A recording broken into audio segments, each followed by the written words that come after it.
Hey, for those of you who don't know who I am, my name is Brody Sanderson, and this is my attempt at a YouTube channel. I've been thinking about trying to create my own channel that documents my journey and my adventures while trying to become a professional cyclist.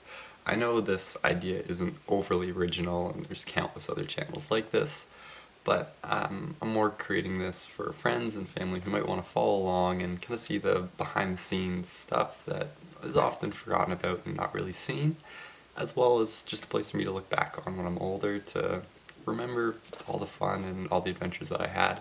And to do this, my plan at this moment is to post a video once every month or so that kind of goes through any races that I might have done, how my trainings went, kind of what my training focused on, some highs, lows, things I'm looking forward to, all that kind of stuff. Kind of on the low side of things, I feel social media has become this giant highlight reel where everyone only posts the best moments of their life, and I think that's often forgotten about, that it is just in fact a highlight reel. And I know personally I really struggle with that.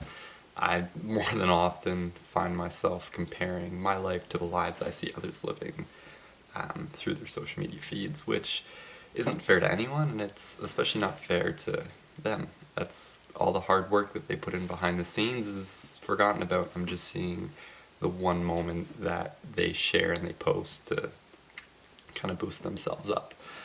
And that kind of behind the scenes aspect is really what I want to focus on, and seeing everything, not just the highs, but also really showing the lows and the things that do happen that aren't often seen. Now, for those of you who are still watching, I'm just going to give a quick snapshot and recap of my cycling career so far and kind of what I enjoy most about cycling. For longer than I can remember, I've been riding and racing bikes. Mainly that's been cross-country mountain biking as well as cyclocross racing. And to my personal credit, I think I've done fairly well to this point. I've had a handful of podiums at the national level, competed in multiple world championships and about a dozen World Cups between both those disciplines. As I look back at kind of the races that I've done well at and the ones that I've enjoyed most, the race and my mental state have all kind of shared three things. The first of which was the courses were technical and challenging. Well, that was because of altitude, bad weather, the course itself was just hard, or kind of a mix of all three. The courses were constantly developing and changing.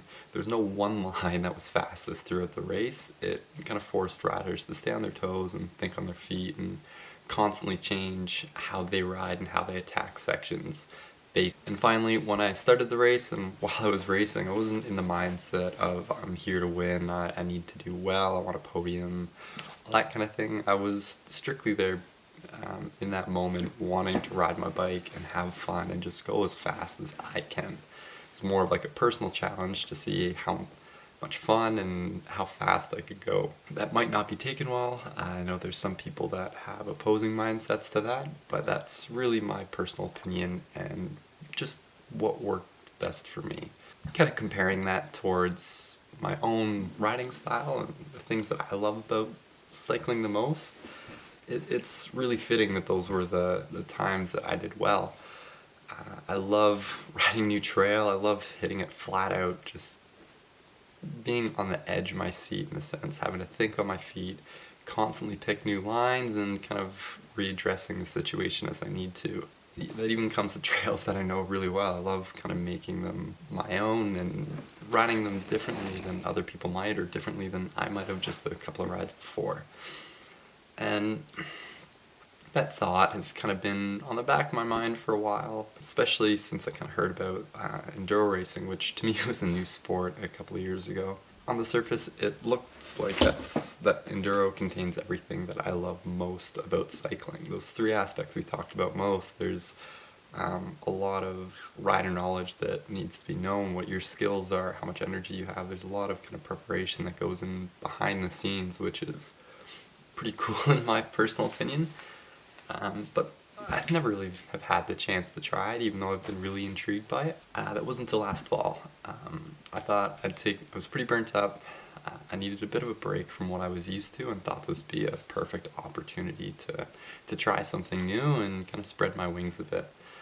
And I'm from a background of 100 mil XC bikes, and up until this point my ideology has always been, especially in Ontario, you don't need anything more than 100 mil of travel to have fun and to get down any of our descents. Nothing's really that challenging.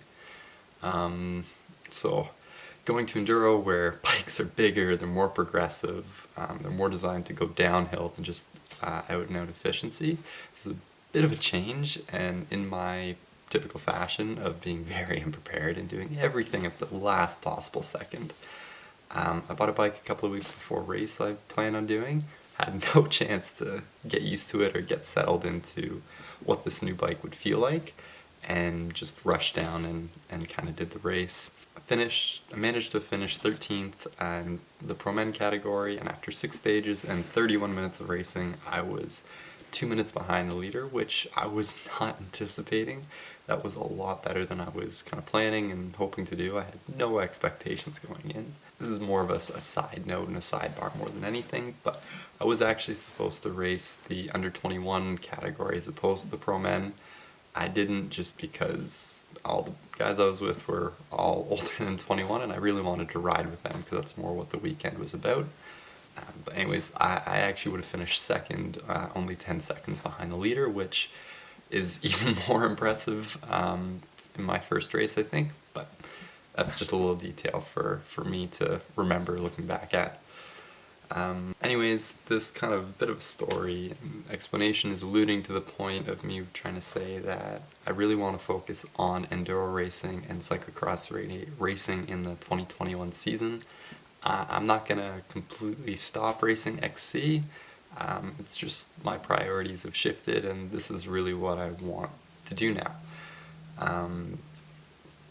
And I'm just going to kind of recap the video here in case you've zoned out, which you probably have by this point. Plan on posting something like this every month or so, hopefully with some riding footage or training footage or other things, and not just me talking into a camera, because that's boring as hell. I'm gonna really try to be honest in these and show my true self and kind of everything that is kind of going through my head, or what I'm struggling with, what I'm really enjoying, and things that I'm looking forward to as each month goes on. If you have any other ideas or things that you want me to touch on, I'm all ears. I have no idea what I'm doing here. This is just kind of a pet project for me at the moment. And I hate when YouTubers say this, but if you like this and want to watch more or see more, please like and subscribe. I don't know why this is important, but I feel like I have to say it for some reason. Anyways, till next time, happy trails.